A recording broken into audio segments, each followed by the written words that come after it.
semestre de Comunicación Social y Periodismo, el profesor de radio me convenció de que mi voz no tenía futuro en los micrófonos. Hoy desmiento su predicción, convencida de que el mensaje es más poderoso que el medio. Bienvenidos a Sin Local, un espacio sin libreto. Hello, hello. Hoy les doy la bienvenida a un nuevo episodio del podcast de Sin Local con una súper invitada y un tema que me encanta porque creo que les toca a muchas personas. Y lo quise titular, Vivir con el marido y con la mamá en simultánea. María Jiménez, ¿estás aquí para decirme si eso es infierno o paraíso? Primero que todo, hola. Hola, Eve, muchas gracias por tu invitación. Qué dicha tenerte aquí porque es que a mí además me hace muy feliz. Desde que tengo uso de razón, tú vivías con tu mamá. Sí. Nosotras nos conocimos en el trabajo. Sí. Para poner la gente en contexto. Sí. Y yo creo que desde que te conocí, ella estuvo presente en tu vida. Sí. Pues todavía, mi mamá ya no está, pero tengo un cordón umbilical enorme, súper fuerte, que lo hice extensivo a mi matrimonio. ¿Qué sucedió?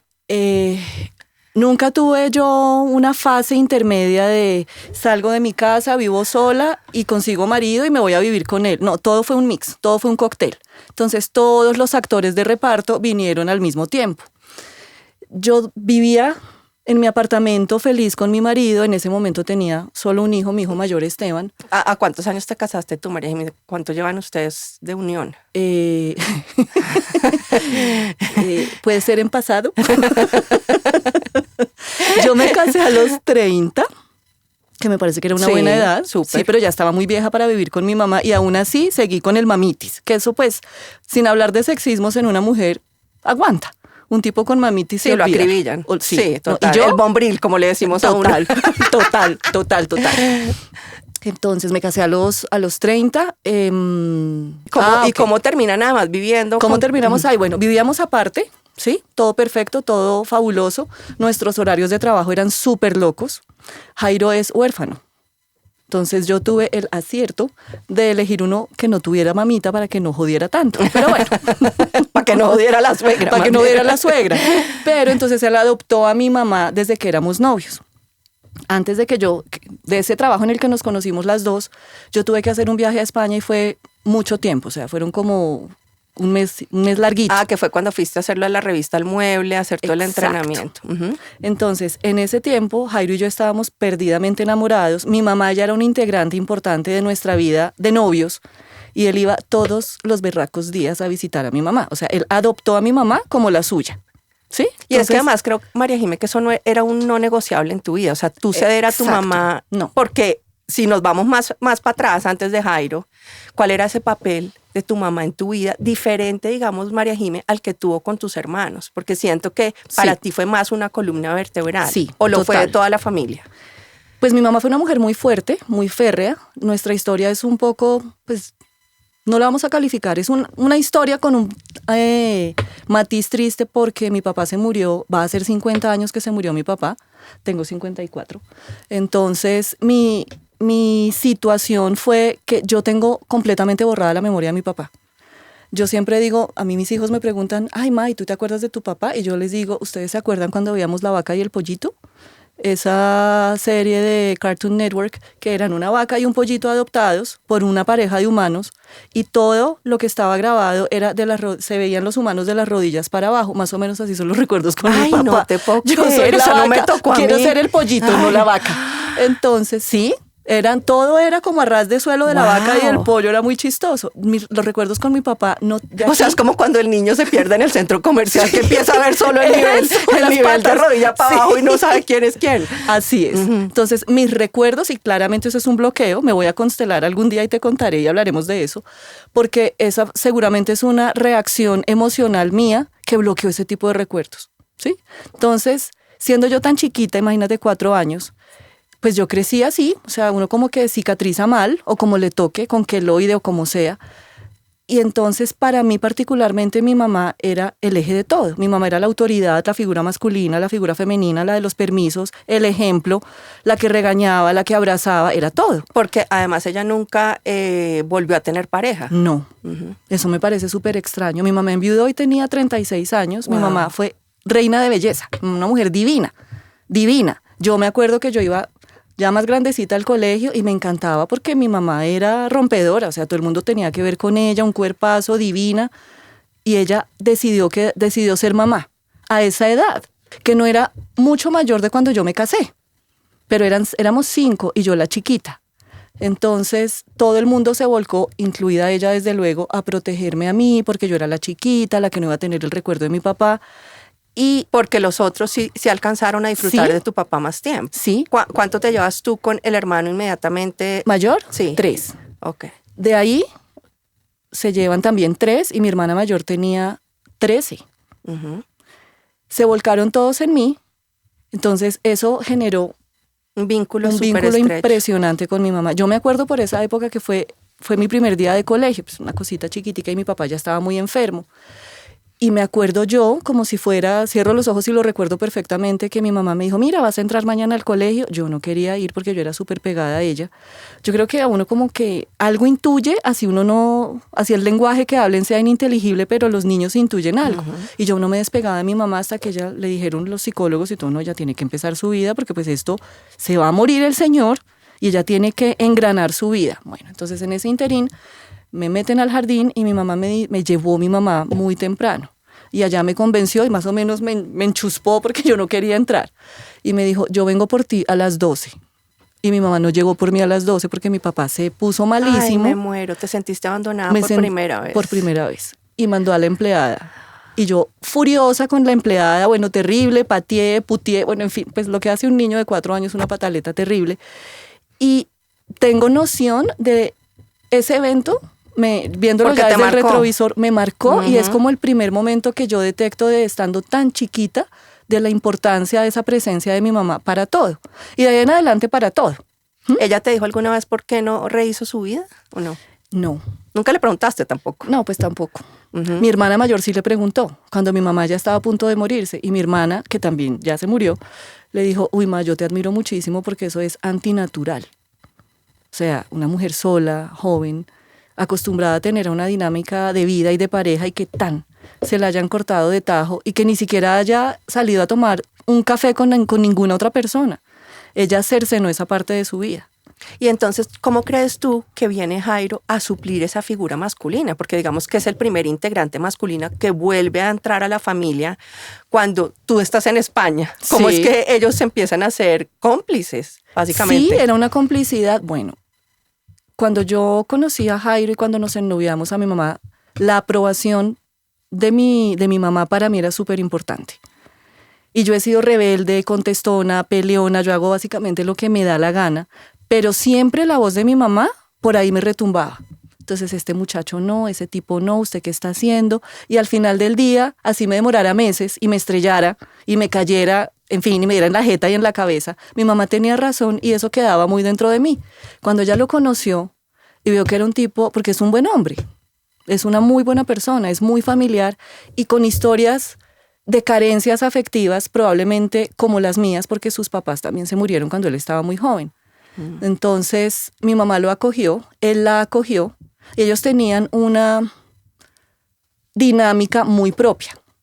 Entonces, yo me fui para España y me llamaban y yo llamaba a Jairo o a mi mamá todos los días y no, es que fuimos a hacer mercado, fuimos a reclamar la pensión, fuimos a... ¿Era un hijo más? Era un hijo más. Yo tengo solamente un hermano, somos 4 mujeres y un hombre. Y mi hermano, y seguramente si lo está viendo o lo llega a ver, usted debe tener clarísimo que es así.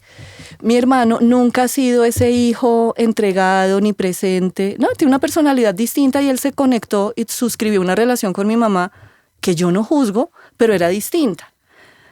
Jairo era el que cogía de gancho a mi mamá, la llevaba al médico, le compraba las pastillas, le recogía las pastillas. Si nos íbamos de viaje, ya más, luego les contaré, si nos íbamos de viaje, él era el que siempre estaba de gancho con ella y yo lidiando con los chinos, o sea, él la acogió como su mamá y mi mamá encontró ahí el hijo que le resolvía todos los temas de su cotidianidad que mi hermano no podía hacer. ¿Tu hermano alguna vez se sintió desplazado? ¿Tuvo algún roce con Jairo? ¿O sintió que le corrieron el butaco o no? No, yo creo que en ese momento no. Tuvieron roces por otras cosas, pero en ese momento no, porque en mi familia, providencialmente, también aceptaron esa situación, lo acogieron y los liberaba de alguna manera. Entonces a mí mi hermana, en paz descanse, me decía, yo no tengo cómo agradecerles a usted y a Jairo, que en los años, en la edad en la que está mi mamá, que ya tiene necesidades y es más demandante, que yo me pueda ir a mi casa a dormir tranquila porque sé que hay alguien que le va a pasar un vaso con agua, que si tiene una emergencia va a reaccionar. Entonces fue una situación cómoda. Cosa que no pasa en otras familias, María Jimé, porque ¿Verdad? el que se hace cargo de su mamá y lo lleva a vivir con su pareja también es juzgado muchísimas veces por los hermanos, no hizo suficiente, nunca están de acuerdo con las decisiones que toman ustedes en pareja, porque su esposo se mete si él no tiene nada que ver con mi mamá. O sea, puede ser el caso contrario en muchas ocasiones. Sí. ¿Nunca pasó en tu caso? Yo creo que sí, pero inteligentemente, viéndolo ya en perspectiva y desde el retrovisor, creo que inteligentemente ellos hacían como la sumatoria, o sea, vale la pena que nos pongamos a pendejear porque es que mi mamá no puede comer 1000 hojas y Jairo le llevaba 1000 hojas versus todo el beneficio que tiene y la tranquilidad que le da a mi mamá. Entonces yo creo que ellos decidieron como soltemos y que esa cosa fluya, porque también es tranquilidad para nosotros. Cuando ella se murió tampoco los culparon de nada, No. de que hubieran podido cuidarla mejor, Nada. de que... perfecto, porque Nada. eso es importante, Es ¿no? importantísimo, sí. Por fortuna ahí tuvimos una red de comunicación súper chévere. Y yo no hacía nada sin el consentimiento de mis hermanos. Es decir, cuando mi mamá empezó con su proceso de enfermedad, hubo una época en la que no teníamos enfermera de noche. Entonces, he aquí la enfermera de noche, el turno 3. Entonces, si había que darle a mi mamá una pastilla o es que tenía otro dolor y había que consultar, si había que ajustarle la dosis, pues teníamos un grupo, por fortuna es que WhatsApp es mágico, entonces en WhatsApp y ahí los 4 adicionales comentaban. Yo también traté de blindar un poco a Jairo de eso porque eran ya decisiones de la vida. Entonces digamos que en lo práctico si hay que cargarla, subirla, llevarla, bien. Pero ya en eso yo me volví un poquito más territorial. También voy a reconocerlo, era muy cómodo que él la llevara, la subiera, la bajara, porque eran cosas que probablemente yo físicamente no iba a poder hacer. Pero en esta toma de decisiones ya era... familiar. Ya era netamente de nuestro resorte netamente. Entonces él podría dar sus opiniones, pero yo, ahí sí me salió la María Jimena territorial, le digo, gracias, pero ya tengo 4 con quienes debo discutir eso, no vas a ser tú el quinto. Pero roce no hubo. Bueno, pero ¿cómo es que deciden irse a vivir con tu mamá? ¿Cómo? Porque el cuento lo dejamos a medias. Dejamos ahí, siempre nos pasa. Nos vamos por las ramas. Sí, ya tenemos un bosque. Bueno, entonces con ese horario de trabajo, yo salía súper tarde, Esteban, mi hijo mayor, estaba chiquito. Y el chino todavía, él se duerme como los pollos. Mi madre, 7 de la noche y ya... Fundido. Y yo llegando a las 10, 11. Pues él me decía, no, pues yo lo acosté ahí en el cuarto que era de tu hermana y pues se quedó dormido. A veces él podía ir a recogerme, a veces yo llegaba sola. Entonces me decía, no, pues yo también estoy foqueado, rendido, pues yo ya también me quedé. Entonces, bueno, pues quedémonos. Y entonces, no, pues quedémonos esta semana. Porque pues la dinámica era, vivíamos cerca, la dinámica era salir de la casa súper temprano. Esteban llegaba donde mi mamá, ahí la empleada de nosotros iba donde mi mamá, de lunes a viernes. E iba el sábado a mi casa, pues obvio. Nosotros ocupábamos por horas día y noche, o sea, era en un Airbnb muy caro. Entonces, se empezó la misma dinámica de que esta tarde los cierres de revista, que la reunión, que el evento, todas esas vainas hacían que el chino se quedara dormido y Jairo, no, pues llegas tú más tarde, pero ¿cómo lo vamos a sacar? Entonces, pues ya, si ya para es que martes, le dé el sereno. Sí. Le da el sereno y se tuerce. Exacto. Y le da un chiflón y se jode. Entonces lo que hicimos fue, empezamos a traer, no, pues traigamos la ropa. Entonces la ropa y nos quedamos de lunes a miércoles porque pues el jueves sí sales temprano. Y el jueves, ay, pero ya estamos acá. Y entonces si Elsa no va, y entonces tal. Entonces empezamos a traer más ropa. O sea, lo primero que llegó de nuestra casa a la casa de mi mamá fue el chino y la ropa. Ok.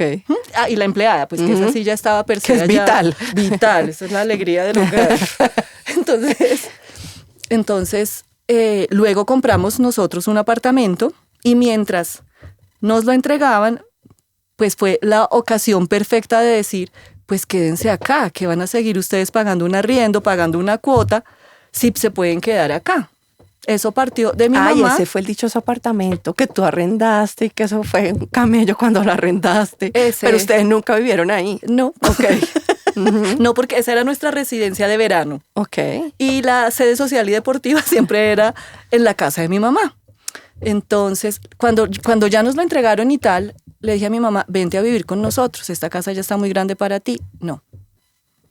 No, yo no me quiero ir. Me dice, hija, vivimos tan bien aquí, estamos tan cómodos, hay un espacio gigante para Esteban. Yo no soy mujer de apartamento, esa casa es gigantesca, tiene un jardín divino. Jairo cogió además esa casa y a mi mamá y las hizo, se apropió de ellas en el buen sentido. Entonces, mi mamá se convirtió en su mamá y la casa en su casa. Entonces, mi mamá era, ay, quiero comprar la mata con la flor violeta. Vamos a comprar la mata con la flor violeta. Ay, yo siempre he soñado con hacerle un caminito de piedras al jardín. Vamos a hacerle el caminito de piedras al jardín. Siempre he soñado con cambiar el gabinete de la cocina. O sea, él ejecutó todo lo que mi mamá quería, cosa que no habíamos hecho los hermanos. Los directos implicados. Exactamente. Entonces, por ahí fluyó muy bien la cosa. Ellos nunca tuvieron discusiones. Yo sí. ¿Cómo le decía Jairo a tu mamá? Suegra. Ok. Y ella le decía, hijo. Entonces era una cosa muy bonita y muy fluida. Entonces esa fue la razón por la que nosotros empezamos a llegar. Pero tú le dijiste, mamá, véngase a vivir con nosotros, pero eso tú ya lo has hablado con Jairo previamente. Sí. Ustedes llegaron a un acuerdo. ¿Cómo fue ese pacto momento? Y las reglas de juego, ¿cómo se establecieron? Listo. Bueno, entonces empieza todo el tema del apartamento, te lo entregan, salgámonos de ya nos entregan el nuestro. ¿Qué hacemos? Y vamos a hacer una remodelación. Entonces le dije yo, óyeme, yo creo que mi mamá ya está entrando en una edad en la que dejarla sola en esta casa tan grande de 2 pisos, ella no se queda quieta, le duele la cadera, posteriormente le tuvieron que hacer una cirugía de reemplazo de fémur y cabeza del fémur y de la cadera. Le dije, yo no me siento bien dejándola sola, y él me dijo, totalmente de acuerdo, propongámosle y hacemos las adecuaciones en el apartamento ya que lo vamos a intervenir para que ella esté cómoda. Mira, pero ese será un proyecto más o menos 6 meses. No. ¿Qué les molesta? Arriéndenlo, tienen una renta y se quedan acá. Entonces, obviamente yo esto lo convalidé con mis hermanos y ellos felices. ¿Y cómo era el tema de los gastos ahí, María Jiménez? Nosotros asumíamos todo. Sí. Porque nosotros éramos 5, éramos 4. Bueno, más la empleada y mi mamá era la quinta. O sea, no era justo. O sea, ni justo ni equitativo. Entonces nosotros asumíamos absolutamente todo. Y creo que es el deber ser. Y en ese tema financiero, Jairo nunca puso inconveniente, jamás. En el tema lúdico, de los fines de semana que uno sale, que quiere ir a un brunch a tal sitio, que vamos a este restaurante, vamos a dar la vuelta o el viaje del fin de semana, éramos 5. Siempre, nosotros 4 y mi mamá. O sea, ¿tú nunca alcanzaste a estar con Jairo a solas? No, y mira las consecuencias. Ay, Dios mío, hablemos de eso. Un poco cómo es la vida en pareja cuando uno tiene un miembro adicional al núcleo. Sí. ¿No? Porque pues tu mamá tomaba partido en las peleas, cómo es el ñanga cuando hay otra persona ahí, cómo funciona esa vida cotidiana con la mamá uno encima. Ok. Bueno. Empecemos por el ñanga, que es, digamos, lo más chistoso, porque es así, o sea... uno no piensa en la vida sexual de los papás, ni los papás piensan en la vida sexual de los hijos. ¿Cómo tirará a mi hija? Visualiza hacia terra. Sí, exacto, o sea, eso es anómalo, aberrante. Sí, uno no dice, ay, mi mamá debe ser un polvazo, no, Sí. ay, mi hija, no, es estar colgada de la lámpara, marica, no, con las patas bajando el bombillo, no. Entonces, digamos que no existe esa libertad y nosotros nos inventábamos cosas, o sea, nosotros nos íbamos fines de semana a hoteles y le decíamos, bueno, entonces este fin de semana Esteban se va a dormir con tal amigo que tiene su pijamada, Salo también tenía su otro plan porque los dos son súper amigueros. Y nosotros nos íbamos y ella, ay, sí, mija. Mi mamá era muy chistosa y muy desparpajada, decía, sí, mija, porque es que ustedes siempre mordiendo la almohada, supieras. Haciendo terapia una vez. Haciendo terapia. Ay, uno todo contenidito. No, marica, o sea, eso no es tan chévere, no es tan chévere. Y mi mamá, que era, vuelvo y digo, muy desparpajada, decía, es que yo también viví con mi suegra recién casada. Ay, no puede ser, eso no lo sabía yo. Estos son patrones. Oh, wow. No. Mi papá ¿Y cómo mi fue mamá? ese cuento de tu mamá con la suegra? ¿Era armonioso o era Sí, caótico? súper armonioso. Okay. Pues mira que la cosa, mi papá y mi mamá se conocieron, se enamoraron, se casaron y mi papá estaba haciendo un posgrado en Estados Unidos. Y le dijo, nos casamos y nos casamos ya, ¿no? Entre otras cosas, se casaron un 3 de enero a las 6 de la mañana porque el avión salía a las 9. Y yo, marica, ¿por qué no se casaron 2 días antes, la semana anterior? O sea, todo encima, que porque el avión salía a las 9. Yo, ¿estabas embarazada? ¿Cuál era el rollo de la urgencia? Bueno, así fueron las cosas. Se fueron a vivir a Estados Unidos, estuvieron allá casi un año, mientras mi papá terminaba su posgrado y luego les dio por hacer un viaje, bueno, en fin, llegaron acá y mientras buscaban dónde vivir, adivina, con la suegra. O sea, mi mamá vivió con su suegra. Wow. Ahí debe haber un cuento interesante que pues cuando es lo que hagan quiero de verdad constelaciones que me van a salir decir, algo ay, no, interesante. marica, pero ese linaje, no, ya tengo con el cáncer, ya no quiero heredar Sí, más de por y allá. no se lo herede a la pobre Salomé ahora que también Ay, viva con la no. suegra. Muy importante, yo creo que eso influyó en que fuera una convivencia armónica, que ella se Sí. podía poner en tus zapatos porque Exacto. estuvo ahí, que eso yo Exactamente. creo que es un privilegio. Total, por eso es que la situación fue fluida, porque ella decía, bueno, yo no me meto más allá, tampoco voy a participar más allá, siendo un integrante constante. Ella no era una variable, era un elemento constante. Pero ella decía, yo nunca tuve inconvenientes, jamás, porque mi mamá era otra personalidad, era además otra crianza. No era tan explosiva, pues este voltaje, no, mi mamá era más polite y las educaban de una manera distinta. Entonces era esta reverencia a la suegra. Mi mamá siempre fue súper doméstica. ¿A qué me refiero? A que ella era la que limpiaba, organizaba. Entonces se articuló muy bien.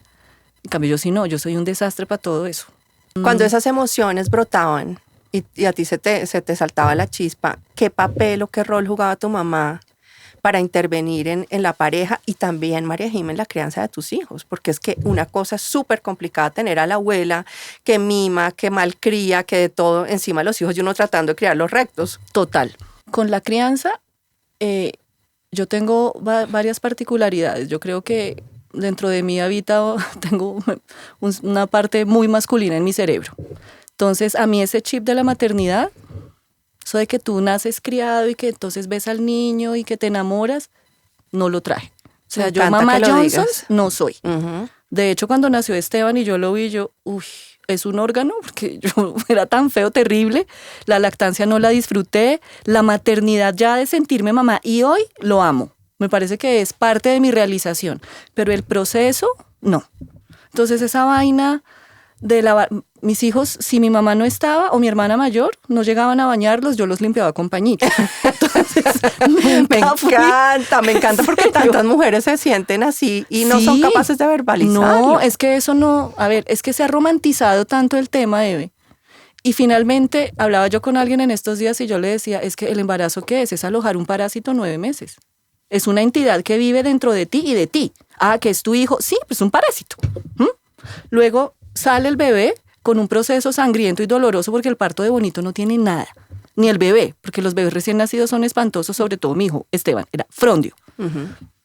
Y que tú lo ves y te enamoras, no. De eso sí hay estudios, análisis, evidencia científica y psicológica de que el enamoramiento se da, claro, porque hay hormonas, hay un link que uno ni siquiera entiende, que es emocional y del alma, pero pues es un ilustre desconocido. Tú lo has visto ahí borroso en una ecografía, pero ese amor que se te despierta de manera progresiva. O sea, Johnson's es carreta. Uh-huh. Luego la lactancia es una mierda. Horrible. Y además al muchachito tenerle que dar teta cada 3 horas, no. Porque claro, no puede ser el codo, físico, marica. Sí. O sea, además todo lo que implica, porque no puede ser en otra presa que no sea las Y tú tratándote de reponer del parto y todo eso. Entonces tú lo que hiciste fue ceder eso. o gran parte de esa crianza. conchudamente acepté todas las ayudas.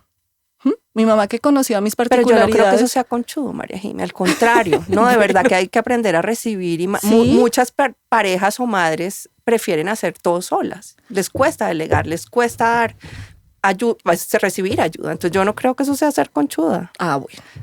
Tantas que dicen un discurso completamente opuesto a lo que yo digo. No, es que no es tan romántico. O sea, los niños empiezan a ser divinos y a disfrutártelos cuando ya tienes como 4 o 5 meses de haber parido. ¿Y qué opinaba Jairo de que tú hubieras cedido todas esas, digamos, también le parecía actividades? fabuloso. Okay. Es que entre los dos en la tina y yo sentada mirando y mamá venga y lo coge y yo tranquila, disfrútalo. Yo no, o sea, a mí me daba miedo. Yo soy súper torpe con las manos. Entonces el chino todo blandito, escurrido, y yo no, va y se me cae y se me ahoga y ahí sí me muero. Entonces ella se sintió muy feliz participando de eso. La invitamos, la convocamos, le dimos la importancia porque ella no lo verbalizaba de esta manera, pero ella ya se sentía vieja, como inútil, ya yo soy la menor. Entonces ya no me necesitan, ya no participo en la vida de nadie, ya estoy no era el encerrada. nieto, sino como el bisnieto, más o menos. Sí.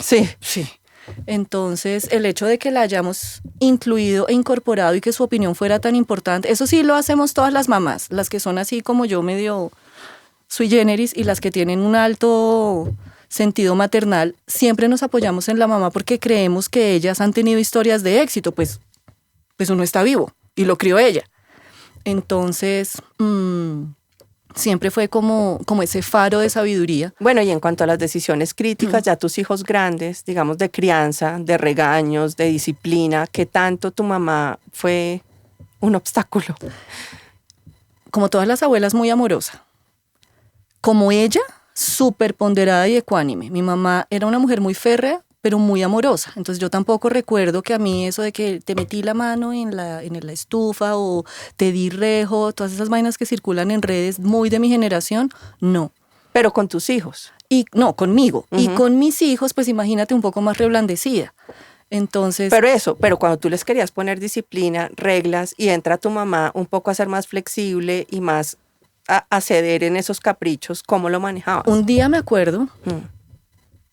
Estaba yo regañando a Esteban en el comedor y ella intervino y me dijo, ay, pobrecito, no lo regañe delante de él. Y yo me volteé y me la tragué con los ojos. No me desautorice, que es la típica. Sí. Acto seguido le dije, Esteban, ¿te puedes subir, por favor? El chino se subió y le dije, primera y última vez que tú me desautorizas. Yo también tengo derecho a equivocarme. Cuando yo te pregunte, tú me respondes. Y vamos a hacer acuerdos. Claro que tu opinión es importante, tu apoyo es necesario. Pero me la das en privado. Pero exactamente, me retroalimentas en privado. A mí no me vas a restar autoridad. Porque es que resulta que es que la que se queda con el problema soy yo.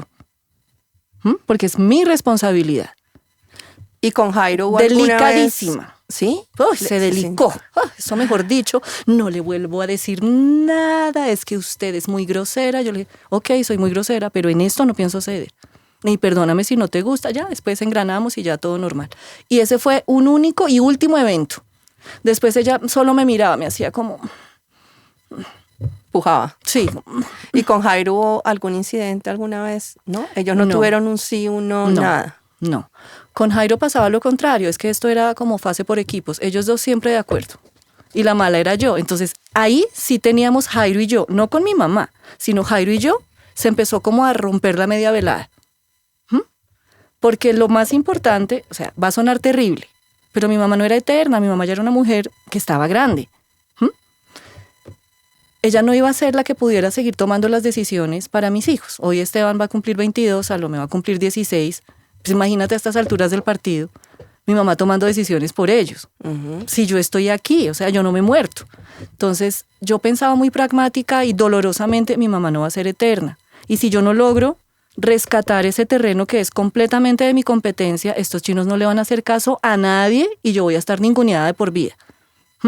Entonces, ahí sí empecé yo a tener diferencias con Jairo.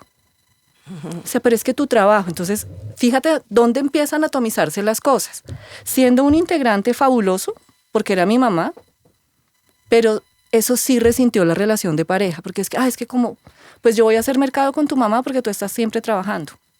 Yo voy a hacer mercado voy a llevar a Esteban al médico porque tú no puedes pedir permiso en el trabajo. Entonces, más que mi mamá embutirse, Jairo la acogió y la involucró. Que uno pensaría que era el caso contrario. Por ejemplo, cuando ustedes tenían conflictos, uno pensaría que la mamá toma partido a favor de la hija. ¿Me entiendes? Y se pone en contra de la Jamás. ¿Cómo te hacía sentir eso, María Jiménez? A mí me da risa porque mi mamá, como te digo, a mí se me nota todo. Tú que me distingues de hace tiempo, a mí todo se me nota. Entonces yo salía de ese cuarto, pero envenenada. Mi mamá, cálmate. No sabes nada. Yo esperaba que Jairo se fuera y algunas cosas le contaba, otras pues mi mamá.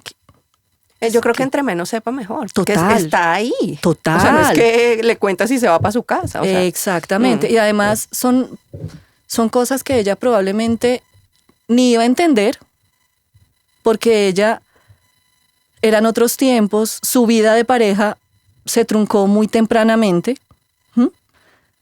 Entonces probablemente yo... En ese sentido no era un referente. No tenía ascendencia. Mi ascendencia era mi hermana mayor, que estaba orbitando y yo a ella la llamaba y sí le podía contar con pelos y señas y muchos detalles lo que estaba pasando. Y ella siempre hablaba, incluso llegó a intervenir a favor de nosotros. Ese rol sí se lo quité yo a mi mamá. Pero cuando ella sabía que algo estaba pasando y me veía y me decía, bájale, es que estás brava, ¿cierto? Yo, sí. Me decía, es que yo te conozco tu genio, es que tú dices las cosas mal, siempre. La comunicación agresiva que nos caracteriza. Sí. Y corporal y verbal, además. Claro. Además que tenemos la propiedad de que a mí nos gusta ganar la pelea, es que si no, ¿para qué pelea uno? Somos leonas, además. Exacto, o sea, y ese temperamento fiero. Entonces, yo desplegaba todo mi armamento lingüístico y tengo un repertorio bien grande. Entonces, pues la pelea siempre la ganaba de lengua, porque la mitad de las palabras que usaba el hombre ni las entendía. Entonces, mi mamá me decía, es que esa manera de expresarse, siéntense y hable claramente, porque es que él está perdido, porque es que usted le está hablando un patuá que él no entiende. Eso fue valioso, pero también me hacía sentir que la mayoría de los problemas eran tu culpa. Porque es que su genio, es que esa manera de ser, es que usted no cocina, usted no es la que está en la casa, usted no es la doméstica. Entonces queda como ese... Que en ese sentido tú eras el polo opuesto a tu mamá, de lo que ella fue como mamá. O sea, ya le tocó enfrentarse a una hija que era la antítesis de ella. La antítesis. Entonces me decía, desde chiquita me decía, entonces vamos a hacer el pollo. Y yo, ay, no. A mí esa vaina nunca me gustó, Eve. Pero ¿no te sentías traicionada de que ella se inclinara más hacia el lado de Jairo que al tuyo? Para mí fue súper cómodo, ¿sabes? En el las tema peleas, de las peleas. En el conflicto, sí. Sí. Y un día tuvimos mi mamá y yo una discusión, me la llevé. Y en el carro le dije, mira, ma, yo no sé si tú recuerdas tu vida en pareja, pero ya es bastante difícil cómo se siente uno peleando con su pareja, para que haya alguien aquí reforzándole, es que usted, porque es que además tampoco tienes todo el panorama.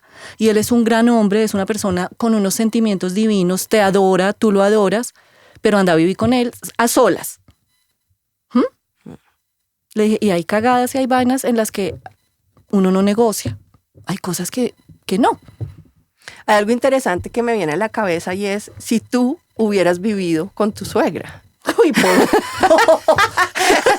no la conocimos, no. Pero ¿te has hecho esa pregunta alguna vez? ¿Y? No rotundo. Me la he preguntado muchas veces. ¿O veces. es que te sientes comprometida? No. Okay. Y contigo tú sabes que me fluye.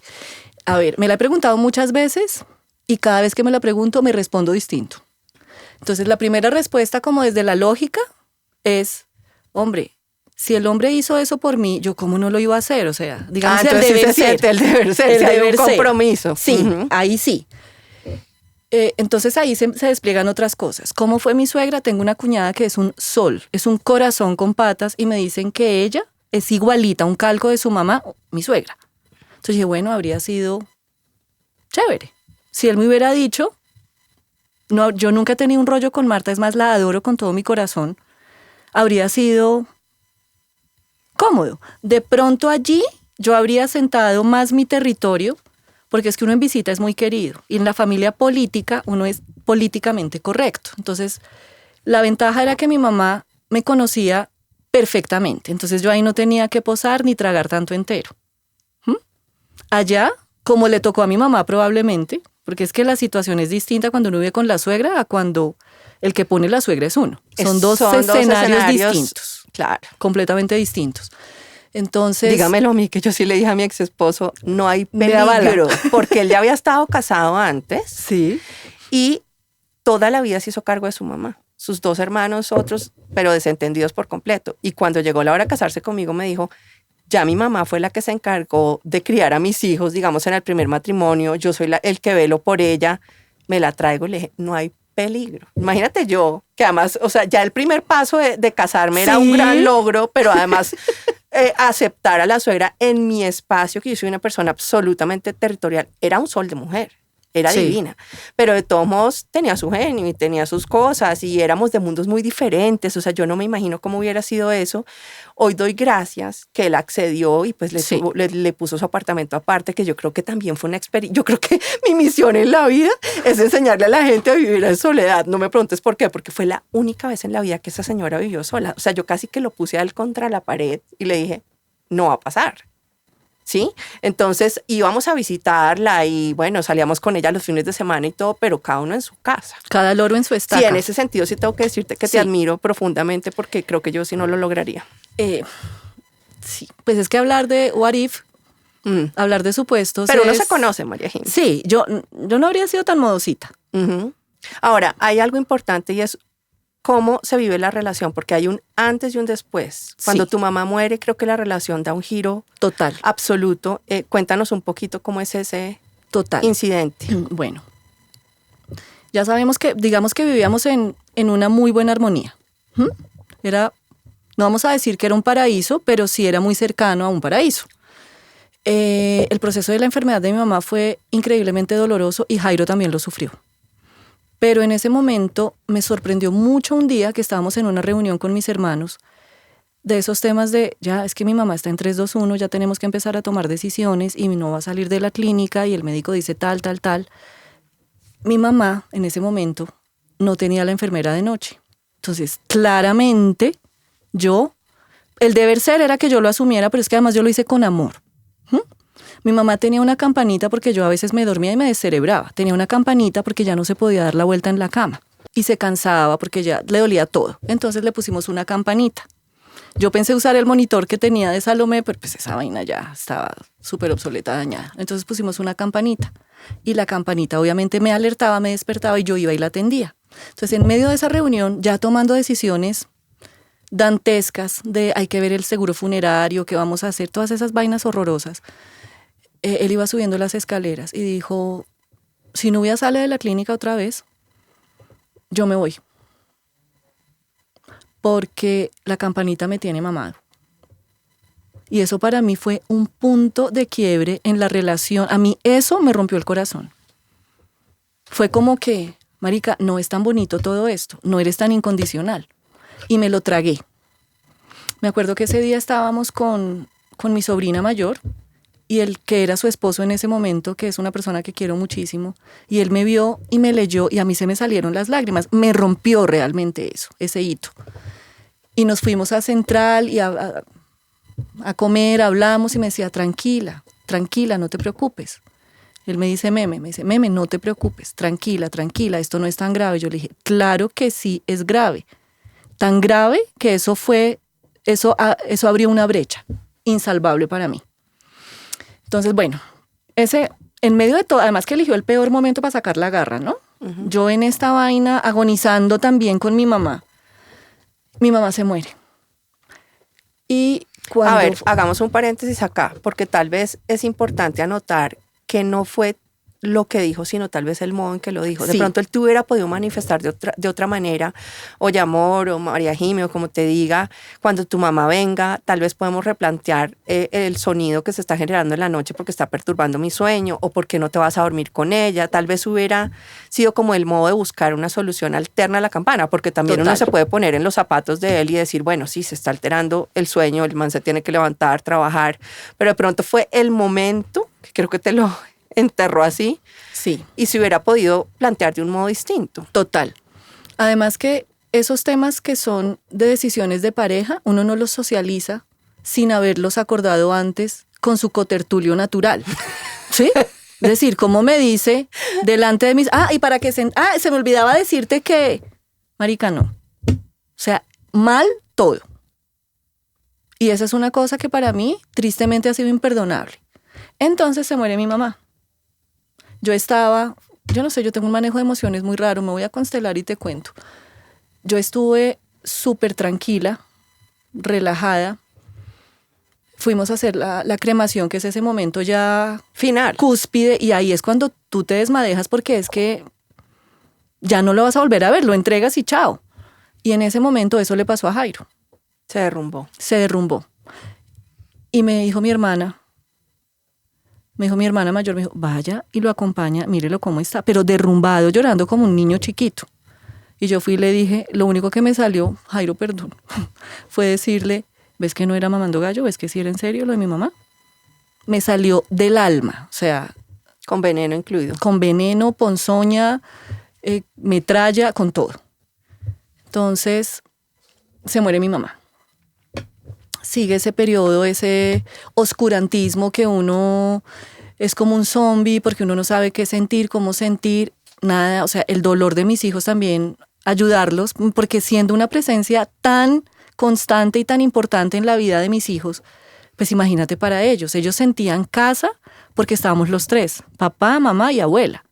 Mi mamá era una abuela increíblemente amorosa. Cuento paréntesis, cosas chiquitas. La ruta de Salomé pasaba al lado de la clínica donde ella estaba.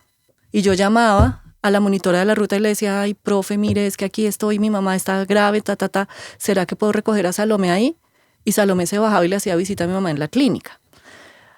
Llegó un Halloween, mi mamá se murió en febrero, y el Halloween inmediatamente anterior, Salomé venía disfrazada de unicornio, engalladísima, feliz, y me dijo, yo quiero ir a ver a la Lela. Yo le dije, claro, entonces llamé, ella me dijo, tranquila, no se preocupe, fui y la recogí, y mi mamá la recibió con orejas de conejo. No puede ser. Entonces, bueno. Las emociones no aquí son bienvenidas. No, sí. No, y este es un escenario donde le damos la bienvenida. Ay, sí. A la lágrima. Sí. Entonces, imagínate perder eso, que en sus dolores terminales y tal, y la señora se haya puesto unas orejas de conejo para que ese tris fuera, y le tenía dulces debajo de la almohada. Entonces eso fue muy, muy difícil para ellos. Esteban, de hecho, todavía en su celular aparece su nombre y debajo la fecha de mi mamá, de cuando se murió. O sea, para ellos ha sido... Algo que los marcó. Los marcó. Uh-huh. Pues claro, era el quinto integrante. O sea, si es que cuando el perrito se muere, que también nos pasó, y es un drama de la vida real, ahora imagínate una figura constante y tan importante. Y mi mamá era absolutamente amorosa. Mi mamá, por ejemplo, con el tema del trabajo y tal, que no lográbamos coordinar las vacaciones, mi hermana que vive en Puerto Rico, yo despachaba a los chinos para Puerto Rico con mi mamá. Sí, me acuerdo. La primera vez del Disney de cada uno de mis hijos fue con mi mamá. Entonces, o sea, ya aparecen todos los registros fotográficos de la familia. Claro, en todo. Entonces, para ellos, sortear también ese duelo, cuando yo no lo estaba sorteando, más el de Jairo, fue increíblemente berraco. Y en ese momento que uno no tiene control emocional de nada. Yo no soy de las que llore mucho en público, aunque no me creas. Pues, como se los acabo de demostrar ahorita. Pero eso de llorarme y atacada llorando, lo hago en la ducha. Con más frecuencia de lo que quisiera, pero bueno, y en ese momento, pues por supuesto, yo salía de la ducha así. O sea, me duchaba en lágrimas. Para ponerles una medio carita feliz a los chinos y sortear la vida. Y la vida va engranándose, pero tú sientes ese vacío infernal. O sea, nada más que tú te levantes y veas el cuarto vacío, ya es... Además que ustedes eran de las familias que se sentaban a parchar en la sala, que el asado dominguero, o sea, eran muy unidos. Muy unidos. Pues yo empecé a trabajar medio tiempo, pues tomé una decisión de trabajar medio tiempo para estar más con mis hijos, y yo llegaba y almorzaba con mi mamá en el cuarto de mi mamá, y yo hacía siesta en la cama de mi mamá. La cama de mi mamá, éramos nosotros 4 y ella sentada en una silla, o sea, la invadíamos. Esa dinámica se perdió. Y estar, la energía de la mamá y de esa mamá que me tocó a mí era divina. Entonces ella acogía, ella era chistosa, mi mamá era de buen humor, mi mamá se reía. Entonces le decíamos a Elsa, la empleada, ay Elsa, hagamos arepas. Y las arepas, ella le decía, hágalas con forma de carita feliz o con Mickey Mouse para los chinos. Siempre ella su creatividad y el su toquecito, exacto. ¿Y qué pasa entonces cuando ya no está? ¿Cómo ves que la relación de pareja da un vuelco total? Pues primero el vacío. Segundo, mi mamá era un catalizador. ¿Sí? El hecho natural de que ella ya no esté y que la dinámica de me levanto, voy a trabajar, organizo, me voy para la clínica, me regreso, eso ya per se, volver a la normalidad sin ella ya era traumático. Y ahora volver a la antigua normalidad que ya superamos la pena y retomemos la vida antes de la clínica. Y el dolor te empieza a ver cosas muy feas. Es como lo de la vibración. Cuando tú estás feliz vibras arriba, pero el dolor te empieza a ver cosas feas. Entonces, todo era mejor cuando ella estaba. Ya no nos sentamos tan rico en la sala. ¿Nunca pensaron irse de esa casa? Sí. ¿Y? Sí. A los chinos les encanta. Y la sienten. Entonces, yo he hecho el intento 1.000.000 de veces. Y Salomé, que es la reina del flow, entonces ella acoge, invita, siempre. Me dijo un día, ¿tú te imaginas? ¿Tú ya le pediste permiso a tu mamá para irnos de acá? Llega a ese nivel, o sea, así está de impregnada mi mamá en mi vida familiar. Pero volviendo al tema con Jairo, mi mamá era ese catalizador. Probablemente por el dolor, por la vivencia, porque él cambió, porque yo cambié, por 1000 cosas se empiezan a abrir brechas. Y en esa brecha ya no está ese cemento emocional que decía, oiga, venga, pero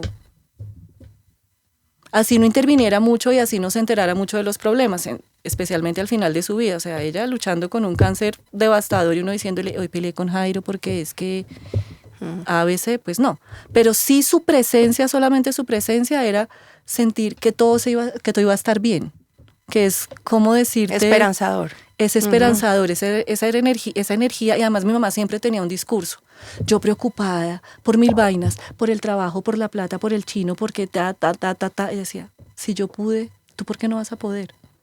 Entonces, solamente esa frase, no tenerla, y llamar a Jairo a decirle, hay que organizarse.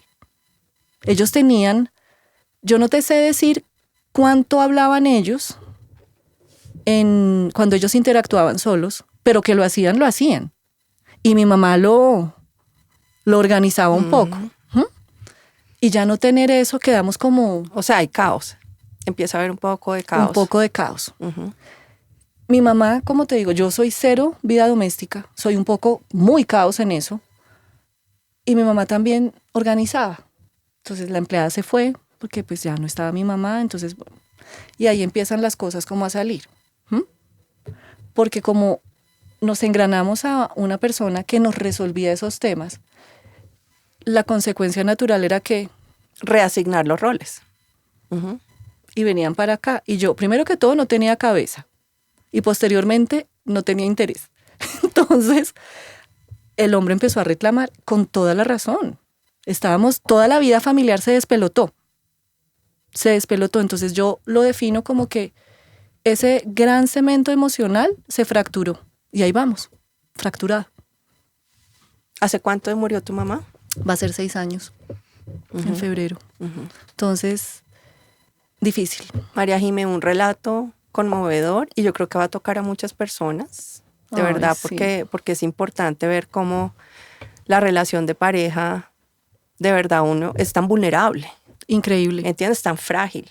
En cosas como un duelo que uno pensaría que, wow, ¿cómo lo puede llegar a impactar? Total. Entonces, te agradezco enormemente haber abierto tu corazón. Ay, siempre contigo, mi Evi. Y que tu mamá nos esté oyendo desde el más allá. Sabes que todo lo que dije es cierto.